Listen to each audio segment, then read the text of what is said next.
अस्सलाम वालेकुम, मैं नवीद गज़ुरा आपसे मुखातिब हूँ। आज जो हमारी वीडियो है, लास्ट वीडियो में मैंने बताया था कि कौन सा हमारा टॉपिक होगा और एक कमेंट्स मुझे आया है, एक नादान समझें जिसका कमेंट्स है।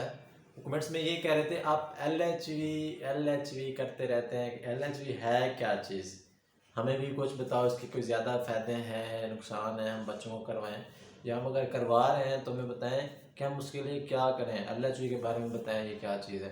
आज जो इस वीडियो में मैं बात करूँगा, सबसे पहले बताऊंगा कि एल एच वी क्या चीज़ है, कौन लोग कर सकते हैं, कहाँ कर सकते हैं, कितनी फ़ीस लगेगी, उसके बाद कितना पे जो स्केल कितना होता है, इसका फ्यूचर क्या है और स्कोप मतलब क्या है, आसान अल्फाज में इसको समझे तो। आज मैं बताऊंगा एल एच वी है क्या चीज़। जैसे कि आपको मैं बताता चलूँ, स्टार्ट में ओल्ड स्कीम आई थी, डिस्पेंसर और डेंटल आए थे। फिर उसके बाद न्यू स्कीम आ गई पंजाब मेडिकल फैकल्टी की, जिसमें लैब आ जाता है, एक्सरे आ जाता है, ओटीटी आ सकता है। ये वो लोग थे जिनको मतलब हेल्पर के तौर पे लिया जाता था, मतलब लिया जाता है, लिया जाता नहीं था, अब भी है। मतलब कि ये लैब के अंदर जैसे होता है, लैब में एक लड़का काम करता है पैथोलॉजिस्ट, उसके पैथोलॉजिस्ट के अंदर काम करता है, इस तरह अब सर्जन के नीचे ओटीटी वाला काम करता है, रेडियोलॉजिस्ट के नीचे आरआईटी वाला काम करता है। बाकी नर्सिंग सिस्टम, नर्सिंग कौंसल ये हो गया, नर्सिंग काउंटर हो गया, वहाँ जाके ये बच्चा डिस्पेंसर में काम करता है। इस तरह डेंटल सर्जन के पास डेंटल काम करता है। इसी तरह गायनिंग का जो है उसके अंडर काम करती है एल एच वी। अब एल एच वी निकाली क्यों गई, इसकी क्या ज़रूरत पड़ी।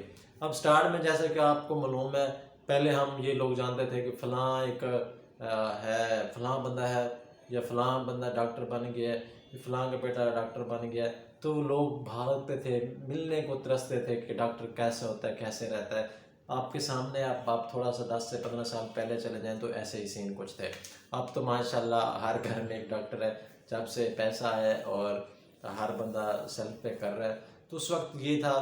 फिर एक हमारा सिस्टम होता है हेल्थ का, जिसको हेल्थ सिस्टम बनाया गया है, जिसको मैनेज करती है, इंटरनेशनल लेवल पे भी है और पाकिस्तान लेवल पे भी होता है। फिर इसके 3 लेवल होते हैं, primary level, tertiary level, secondary level. अब इन लेवलों का यही देखा गया है, लेवल में एक होता है मराकज़ की में इस्तेमाल किया जाता है, जैसे बेसिक यूनिट है। फिर सेकेंडरी में चले जाएँ, जैसे डीएच की लेवल वगैरह चले जाते हैं। फिर उसके बाद टर्शियरी में चले जाएँ, फिर जैसे कि निस्तर हॉस्पिटल आ गए, इस तरह बड़े इंस्टीट्यूट जहाँ कोर्सेज वगैरह भी होते हैं, टीचिंग हॉस्पिटल साथ अटैच होते हैं। इसी तरह एक 3 लेवल बने गए हैं।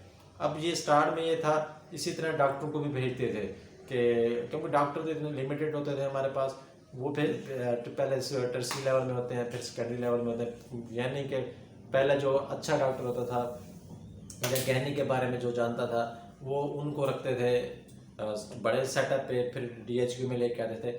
फिर जो बेसिक यूनिट थे वहाँ lady health visitor L H we course निकाला गया कि इसको वहाँ ट्रेन करके हम भेजेंगे। जैसे कि गांव में नॉर्मल सर्जरी होती है, नॉर्मल बच्चा पैदा हो जाता है, उसके बारे में गाइड करेगी, फिर लोगों के घर जाएगी, उनको गाइड करेगी कि कैसे अपने बच्चे हमल के दौरान आपने किन किन चीज़ों की एहतियात करनी है।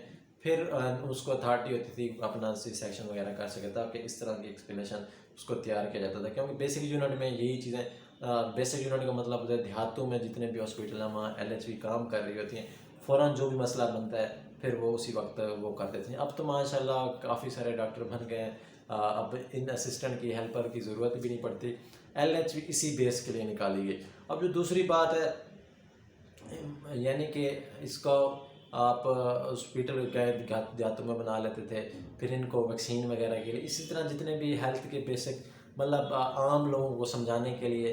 अब डॉक्टर तो नहीं जा सकता घरों घरों में जाकर बताने के लिए, फिर एल एच वी जाती है, फीमेल एल एच वी करती थी फीमेल, फिर वो अपना जाकर उनको गाइड करती, जिससे एक माहौल बेहतर, जिस तरह बीमारियाँ वगैरह होती हैं ये चीज़ें कम हो जाती थी। अब क्या क्या मैं बताऊँ आपको। अब ये कैसे होती है, अब ये मैट्रिक एफ एस सी के बाद होती है। एफ एस सी में 60% और मैट्रिक में 50% आई थिंक इतने नंबर होने चाहिए। ये जाके इसके बंदा एल होता है। फिर गवर्नमेंट सेक्टर पे चले जाएँ तो फिर वहाँ देखा जाता है मेरिट लिस्ट पर। फिर प्राइवेट होते हैं, अब नेक्स्ट वीडियो में बताऊँगा कि प्राइवेट में एल एच वी अगर करें तो क्या उसके फ़ायदे होंगे, नुकसान, मतलब एल एच वी का मुस्तकबिल क्या है, ऐसी कैसे जॉब मिलती है, कैसे इसमें आप काम कर सकेंगे। आज मेरा जो टॉपिक था एल एच वी है क्या चीज़। LHV क्यों कोर्स निकाला गया है। तो अगर इस चीज़ की समझ आ गई है तो आपने लाजमी कमेंट में बताना है। बाकी मैं कोशिश करता हूँ क्योंकि स्टूडेंट्स को भी ऐसे बताना होता है, तो भूल जाता हूँ कि मैं वीडियो पे बात कर रहा हूँ या स्टूडेंट से बात कर रहा हूँ, तो स्टूडेंट्स थोड़ा इस चीज़ को समझ रहे होते हैं, इसलिए मैं पॉइंट टू पॉइंट बात करता हूँ। तो अगर आप, इसलिए आपको भी पॉइंट समझाता हूँ, फिर आप तफसीलन में खुद चले जाया करें।